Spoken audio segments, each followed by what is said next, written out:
Buenos dias, senora, senor. Safe practices are in order.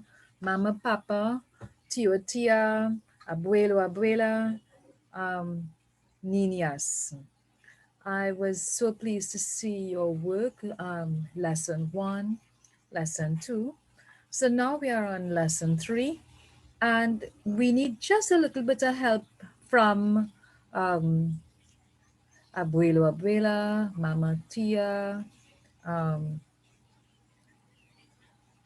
hermoso, amiga, right? Today we just need a little help with the use of the scissors, and I know some of the things will be a little difficult for them to cut, but with practice they're gonna get it and a little help from you. Okay, so let's see what we're doing today.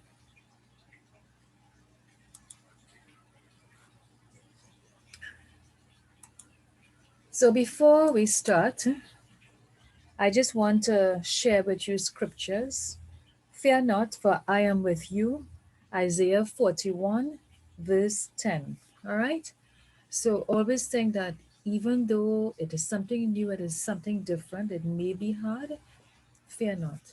God is with you. So today we are looking at mixed media, and the mixed media topic we are looking at terrestrial habitat, mainly a desert. Our desert is a dry, hot place, right? You all are doing habitats, and we're looking at terrestrial. Terrestrial means land, and one of the land habitats we're looking at is in the desert. We don't have deserts here in Trinidad, but there are deserts. In your lessons, you will do that with Miss, but we're going to have fun and do it with art. Now, when we speak about mixed media, we talk about using crayons, colored pencils, paints, even construction paper, styrofoam, but we're not doing all those today. We're just using a few of those items. First thing I want you to do, hold your paper landscape, remember landscape, and draw a line across, okay?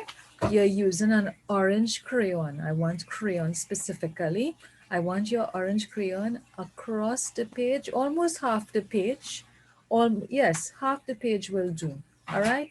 So you're a little too small to know what half is, but I know somebody whom there can show you where to pull that line. Then I want you to use your crayons to draw your cactus and other thorny plants. I drew two. If you want to draw three, you can. You could draw some aloes which look like this, right? If you think of any other plant that might be in the desert, you can draw. But I want you to use crayons. Then we start coloring. Now notice that I colored with tones. I used dark green lines and light green. And there we see the thorns, right? Because in the desert, the plants are mainly thorny. Also in the desert, there is stones, right? So I put some stones, and they might have hills, slight hills. So I put some lines, the same orange that I use to draw across. I did my lines and I put some stones here. You can put your stones wherever you want, and you put your little hill wherever you want. Remember, this part we are using crayons. Right. Remember the good old wash, right? Which is more water and less paint. So now we're going to learn to control that paint underwater. So notice that I added just a little more paint here. So I'll get that dark blue tone. But here to get that light blue tone, I put white, because in the desert, the sky is sometimes you don't even see the blue. It's so light, it is so hot, it is so dry there, okay? And you will notice the beautiful workings of crayons and paints, because you will recognize as you pass your paintbrush over the crayons, it separates, so the crayon stands out and your paint stands in the background. Now I know some of you have oil pastels instead of crayons. Yes, you can use your oil pastels. Oil pastels. Then I did my wash, right? The wash, I didn't do much tone. I use yellow for my sand. So you can see my blue is in tone. They are dark. Where there's dark is because I put a little more paint here. And where it's light, I added more water. Also here, in our sand, I added more water so I can get that kind of sandy look, right? And also, I have my hills. I added some brown wash as well. I did do that as well. So here I had my yellow wash. I had my brown wash, right? And the crayons, look at how the crayons stood out. Okay, so let me just stop sharing and show you that page. Okay, so this is very similar to what we did before in our first lesson using a wash, right? But this time we're learning how to control that amount of water. We wanted light by adding more water. We mixed it. Here we have brown with yellow. And look at how the cactus is standing up, the green plants are standing up. But we're not finished yet. We have more to show. Let's see what's next. Because we are doing habitats, okay? So from the current slide,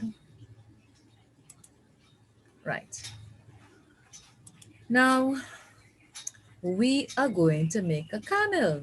So I want you to get a separate page and you're going to make the letter M. Let's make the letter M in the air. Remember, M is around and around. Normally you go stroke up, around and around.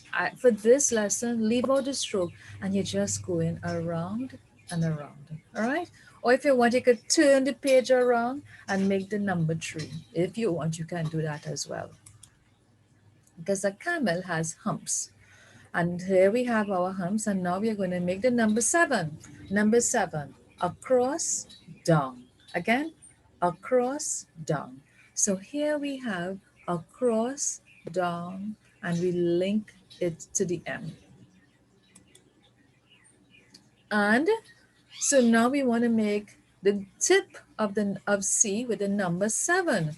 So we're using C to form the mouth. So here we put in C just at the end of number 7. So here we have number 7 and here we have the letter M. Again, we have another number 7 and then we put in the feet. Okay, let's see how many feet it has. Uno, dos, tres, cuatro, cuatro feet. Then we have the tail, right? We're finishing the back and now we finished it. We put the ears, the eyes, a V for the mouth and a V for the nose and the mouth, okay? So you see how once you can write, you can draw. Now we are using colored pencils, right? And with the colored pencils, drawing is your foundation, but we want our work to pop. So one of the easiest things to use is coloring pencils. So we're using the coloring pencils now, and you're going to outline everything. So we want the camel to have a little character. We give them a little hair. Sometimes they have hair at the top. They have a little hair on their humps. We fix the tail, make it fancy. Then we color it. When we color it, I want you to cut it out. Okay, let's just stop for a minute, please.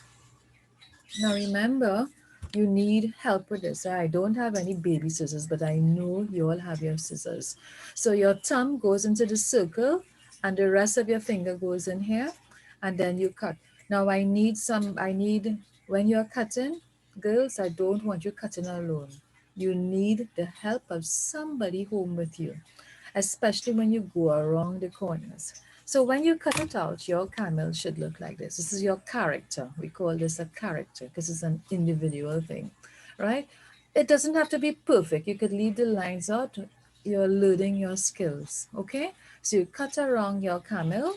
So here we have our storyboard and we have our camel, but we're going to draw one more character.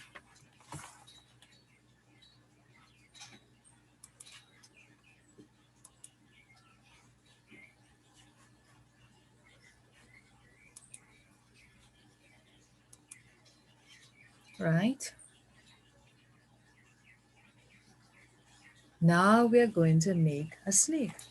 So we all know how to use the letter S, snake, around, around. Okay? Then that's not the snake alone. We've got to give the snake the body. So we start the head, stop, and then go all around, but come late, end by the tail. Now, the camel is what you would find in the desert, is also known as the ship of the desert. And you will find snakes, particularly the rattlesnake. So I want at the end of it to be a tip, and then you continue here. Snake has a tongue, and the rattlesnake has like diamond designs on it. Okay, so it's like triangles, and you put little balls at the ends to make the rattle. It has an actual rattle. And there we go, we have our rattlesnake. Okay, so here we have, this is our background page. We have two characters here. We have a camel and we have a snake. So the snake, a camel is known as the ship of the desert. He's the ship of the desert because he carries a lots of load and he can go through this heat and he wouldn't die, right? So he's normally used, not really horses, but a camel. And unfortunately, in the desert, underneath the stones, you have the rattlesnake. So you can create a story with this. You can make a sentence with this, right? And your creative writing. You could also draw another item. So you saw the techniques of drawing. First, you've got to draw it in pencil. Then you trace it over in your colored pencil using your darkest color, because if you didn't have black, you could use dark blue, right? And then you color in lightly with your coloring pencil. Okay, so I want you to use your coloring pencil. So your crayons, it's perfect for when you're painting, because you could paint over it and it will remain the same. All right, so remember, social distancing, this is a new normal. Don't forget, wash your hands as regularly as possible. When you soap it, see the soap suds, rinse it out. When you go out, don't go in crowded areas. Wear your face mask at all times. All right? Adios.